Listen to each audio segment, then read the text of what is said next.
জানিস এই ফুলগুলো যতটা সুন্দর তার থেকেও বেশি সুন্দর তুই। কিন্তু মা, তুমি তো এই ফুলগুলো থেকেও সুন্দর, তাই আমি তোমার মতো সুন্দর হতে চাই। তুই বড় হলে আমার চেয়েও সুন্দর হবি মিনি। তোর মতো মিষ্টি হাসি আর কারোর দেখিনি আমি। সত্যি বলছো মা?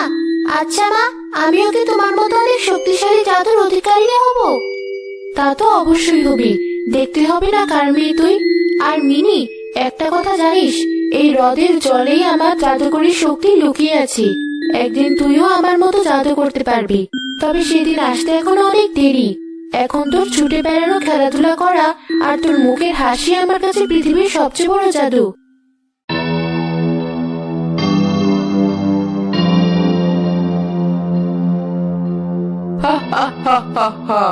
পরি মায়া, তোর সুখের দিন শেষ। এবার আমি তোর কন্যাকে নিয়ে যাব। আমার মেয়েকে আমি কোথাও নিয়ে যেতে দেবো না। আমার মার সাথে তোমার শত্রুতা ছিল, আমার সাথে নয়। মা যেমন আমাকে তোমার কাছ থেকে সবসময় বাঁচিয়ে রেখেছে, আমিও তেমন আমার মেয়েকে তোমার কাছ থেকে বাঁচিয়ে রাখবো। তুমি চলে যাও এখান থেকে, নয়তো খুব খারাপ হবে। এজন্যই তো তোর মা মরার পর তোর মেয়েকে ধরতে আসলাম। তোর মার সাথে জাদু শক্তিতে আমি কখনোই পেরে উঠতাম না। আর এটাও জানি যে এখন তোর কাছে কোনো জাদু ক্ষমতা নেই। আমার অভিশাপের কারণেই তোকে 1 মাস জাদু ক্ষমতা ছাড়া থাকতে হয়। তার মানে তুমি আমাকে হাতে আঁচড়ে দিয়েছিলে, যার জন্য আমার আজ এই অবস্থা? হ্যাঁ, তোর মার সাথে আমার সংঘর্ষ হয়েছিল একবার। সেদিন তার সাথে আমি লড়াই পারিনি বলে তুই এখনো বেঁচে আছিস। তবে তোকে মারতে না পারলেও তোর হাতে ওই আঁচড়টা ঠিকই বসাতে পেরেছিলাম। কিন্তু তুমি জানো না আমার জাদু ক্ষমতা আমি কোথায় লুকিয়ে রেখেছি। আমার জীবন চলে গেলেও আমার মেয়েকে আমি তোমার কাছ থেকে রক্ষা করব। তোমার মতো ডাইনি মা মেয়ের ভালোবাসা কখনো বুঝবে না। এক সময় তোর মেয়ের মতো আমারও এক মেয়ে ছিল, কিন্তু তোর মায়ের আদেশে এক সাধু বাবা আমার নির্দোষ মেয়েকে মেরে ফেলে আর আমার অধিকাংশ ক্ষমতাই কেড়ে নেয়। আমার মেয়েকে আমি ফেরত পাবো না জানি, তাই তোর মেয়ের মাধ্যমে আমি আমার জাদু ক্ষমতা ফেরত পেতে চাই। না! ডাইনি ছুটে এসে মায়াকে ধাক্কা মেরে ফেলে দিয়ে মিনিকে ধরে নিয়ে যায়।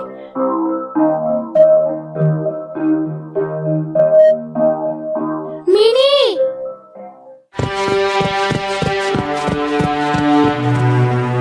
কি হয়েছে মায়াপুরী? এভাবে চিৎকার দিলে কেন? ডাইনি আমার মেয়ে মিনিকে চুরি করে নিয়ে গেছে। তোমরা কি আমাকে সাহায্য করবে? এখন আমার কোনো জাদু ক্ষমতা নেই। ভয় পেও না মায়াপুরী, আমরা সবাই তোমার সাথে আছি। আমরা ডাইনিকে শিক্ষা দেবো। আমার এক বন্ধু জানে ডাইনির গুহা কোথায়। সে পাশের গ্রামে থাকে। এখান থেকে যেতে 1 দিন লাগবে তাদের গ্রামে। তাহলে আর দেরি কিসের? ওই ডাইনির ক্ষমতা আগের চেয়ে অনেক কম। আমরা সবাই মিলে ওকে আক্রমণ করলে ও আমাদের সাথে পারবে না। মিনির কোনো ক্ষতি হওয়ার আগে চলো আমরা সবাই মিলে ওকে উদ্ধার করার ব্যবস্থা নেই। ওই লোকের সাথে দেখা করি। হ্যাঁ চলুন, আমাকেও নিয়ে চলুন আপনারা। মা, কোথায় তুমি? আমি ভয় পাচ্ছি। চুপ কর, তুই এখন আমার। তোকে মেরে তোর জাদুকরী শক্তি নিয়ে আমি আবার আগের মতো শক্তিশালী হয়ে উঠবো। তুমিও তো তোমার মেয়েকে হারিয়েছো, জানো কেমন কষ্ট হয়।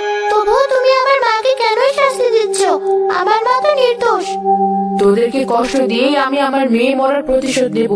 তোর নানি মেয়ে হারানোর কষ্ট না পেলেও তার মেয়ে সেই কষ্ট পাবে। আমার খুব খিদে পেয়েছে, তুমি কি আমাকে কিছু খেতে দিবে? এই মেয়েকে নাকি এখন আবার আমার খাওয়াতেও হবে। বল কি খাস তুই? মধু, মধু আমার অনেক প্রিয়। কি যন্ত্রণা! এখন আমি মধু পাবো কোথায়? আচ্ছা তুই থাক, আমি দেখি আশেপাশে কোনো গাছে মধু পাই কিনা। একদম পালানোর চেষ্টা করবি না বলে দিলাম কিন্তু। যাক, ডাইনিটা সরেছে গুহা থেকে। এখন আমি দেখি গুহার দেয়ালের সাথে আমাকে যে শেকলটা দিয়ে বেঁধে রেখেছে সেটা টানাটানি করে ছিঁড়তে পারি কিনা। কতদিন পর মধুর খোঁজে বের হয়েছি। আমার মেয়েটাও মধু খুব পছন্দ করত। ওই তো পেয়েছি মধু ওই গাছে। আমার জাদুতে মর সব মৌমাছি কোথাকার। পেয়ে গেছি মধুর চাক, এবার গুহায় ফেরা যাক। আর একটু জোরে টানলে মনে হয় শিকলটা খুলে যাবে। এত শক্তি দিয়ে টানাটানি করছে যে গুহাটাই নড়ে উঠছে, তবুও ওই শক্ত শিকলটা খুলছে না। এই দেখ তোর জন্য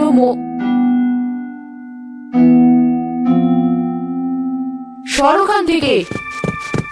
ও না, ডাইনি চলে এসেছি, আমি দেরি করে ফেলেছি। তুই ঠিক আছিস তো? কিছু হয়নি তো? হ্যাঁ, তবে তুমি কি ঠিক আছো? তুমি এভাবে নিজের জীবনের ঝুঁকি নিয়ে আমায় কেন বাঁচালে? জানি না হঠাৎ কি হলো আমার, তোকে বিপদে পড়তে দেখে মনে হলো আমার মেয়ে বিপদে পড়েছি, তাই কিছু না চিন্তা করে দৌড়ে ছুটে এসেছি তোকে বাঁচানোর জন্য। কিন্তু তুমি তো তোমার পিঠে ব্যথা পেয়েছো। ও কিছু না, ঠিক হয়ে যাবে। তোর জন্য মধুর চা কিনেছিলাম, হাত থেকে পড়ে গিয়েছি। দাঁড়া, ওখান থেকে মধু বের করে একটা বাড়িতে এনে তোকে খেতে দিচ্ছি। আচ্ছা।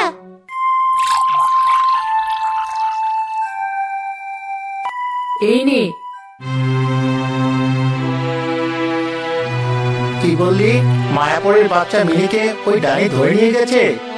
আজ ওই ডানির একদিন কি আমার একদিন। তবে ওই ডানির গুহায় পৌঁছাতে আমাদের 3 দিনের মতো লাগবে। গভীর জঙ্গলে ডানির গুহা, আশা করি মিনি তখনও ঠিক থাকবে। এতদিন আমার মেয়ের এই অবস্থায় আমি কিছু করতে পারছি না।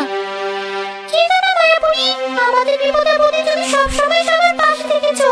এখন তোমার বিপদে পাশে থাকা আমাদের দায়িত্ব। মিনিকে আমরা উদ্ধার করেই ছাড়বো।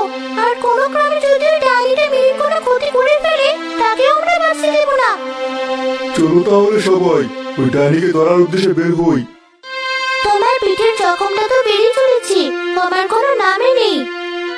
আমার পিঠের জখম দেখে ভাবিস না আমি দুর্বল হয়ে পড়েছি। আমি চাইলে এখনো তোকে মেরে তোর ভিতর লুকিয়ে থাকা সব জাদু ক্ষমতা কেড়ে নিতে পারি। তাই এত সাহস নিয়ে কথা বলিস না আমার সাথে। আমি জানি তোমার এখনো অনেক ক্ষমতা আছে। তুমি চাইলে আমাকে যে কোনো সময় মেরে ফেলতে পারো, কিন্তু তবুও তোমাকে আমার কেন যেন ভয় হচ্ছে না। মনে হচ্ছে তুমি ইচ্ছে করে আমার কোনো ক্ষতি করতে চাইছো না। বড্ড বেশি কথা বলিস দেখি তুই। আমি এখন খাবো, তোর মুখ বন্ধ করে রাখ। তোমার পিঠের ক্ষতটার কারণে তোমার হাত নাড়াতে কষ্ট হচ্ছে। তুমি আমার কাছে এসো, আমি তোমাকে খাইয়ে দিই। তোর তো সব ভয়ই কেটে গেছে দেখছি। যে তোকে মারতে চায় তাকে হাতে তুলে খাওয়াতে চাস? হ্যাঁ, যে আমাকে মারতে চায় সে নিজের জীবনের চিন্তা না করে আমাকে বাঁচাতে পারলে আমি তাকে খাইয়ে দিতে পারবো না কেন? তুমি এত কথা না বলে আমার কাছে এসো। আচ্ছা, আসছি। এই নাও মা। দুঃখিত, বলে তোমাকে মা ডেকে ফেলেছি, আমায় ক্ষমা করে দাও। কতদিন পর আবার মা ডাক শুনলাম। জানিস, আমার মেয়েটা বিনা দোষেই মরেছে। ডাইনিদের সাধারণত বাচ্চা হয় না। একদিন গাছে ছোট কুঠুরিতে দেখলাম কে যেন ছোট এক মেয়েকে জাদু করে ডাইনি বানানোর পর ফেলে রেখে গেছে। ওর কান্না শুনে মায়া হয় বলে আমি ওকে পেলে বড় করা শুরু করি। তারপর কি হয়? ওকে পালতে শুরু করার পর থেকে আমি আগের সব খারাপ কাজ করা বাদ দিয়ে দিই। একদিন সাধু বাবা অনেক শক্তিশালী এক জাদু করার জন্য আমার মেয়েকে বিসর্জন দিতে চায়। আমি মানা করি বলে গ্রামের মানুষের ক্ষতি করে শব্দ আমার উপর দেয়। এরপর? তারপর তোর নানি মানে মমতাপুরী আমার সাথে লড়াই করে আমার বেশিরভাগ জাদু ক্ষমতাই কেড়ে নেয় আর আমার মেয়েকে ধরে নিয়ে গিয়ে সাধু বাবার কাছে দিয়ে দেয়। সাধু বাবা আমার মেয়েকে মেরে তার জাদু সম্পূর্ণ করে আর আমি পরিকল্পনা করে একদিন তাকে মেরে ফেলি। এরপর তুমি আমার মাকে মারার চেষ্টায় লেগে থাকো।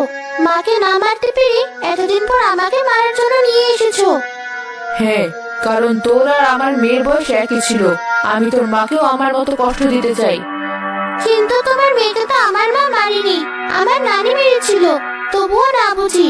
আমি নিশ্চিত সাধু বাবা বলেছিল তোমার মেয়েও সবার জন্য ক্ষতিকর হবে একদিন। তা না হলে নানি কখনোই তোমার মেয়েকেও দুষ্ট সাধু বাবার হাতে তুলে দিত না। কিন্তু আমার মেয়ে তো একটা পোকাও মারতে পারতো না। ওকে কিসের জন্য এত বড় শাস্তি পেতে হলো? ডাইনি, মিনিকে ছেড়ে দাও। ওই তো ওরা তোকে বাঁচাতেও চলে এসেছে। আমিও এত সহজে হার মারবো না। তোমরা আমাকে কিছু করতে পারবে না। আমার কাছে অনেক জাদু শক্তি আছে এখন।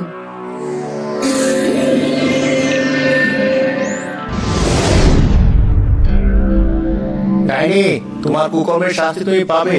আমি আমার গ্রামের রক্ষক। আমি আমার জাদুকরী শক্তি পেয়েছি জঙ্গলের গাছপালা থেকে। ডাইনি, তুমি পালিয়ে যাও, নয়তো ওরা তোমাকে মেরে ফেলবে। এই ক্ষত নিয়ে আমি এমনিতেও বেশি দিন বাঁচবো না। যা, তোকে ছেড়ে দিলাম, তোর মায়ের কাছে ফিরে যা।